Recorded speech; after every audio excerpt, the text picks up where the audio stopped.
We've made a lot of exciting changes to assets. Let's go through them quickly.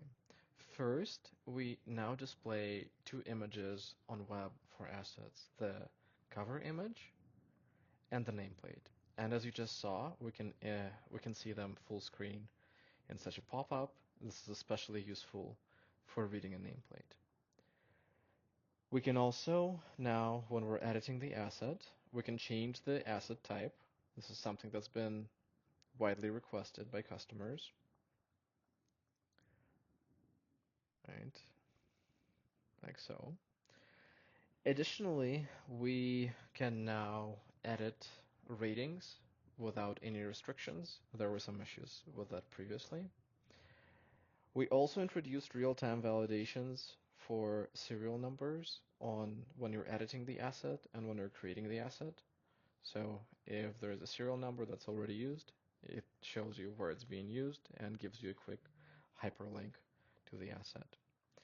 The same experience is present when you're trying to create assets of the same name. Oh, picked a bad one. Or with the same serial number. Here. Additionally, as we're thinking about the migration to new assets, you may recall that asset types now contain more properties on them, things like expected lifetime and ratings. And we want to make sure that as customers onboard, there is as little work we need to do internally to help them get all the benefits of this feature.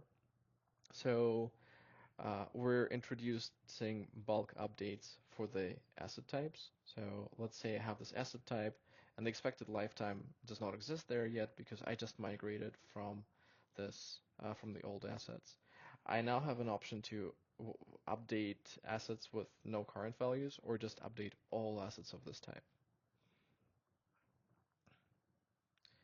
And now when I go into my assets directory, this expected lifetime value will get written back to all assets of that type.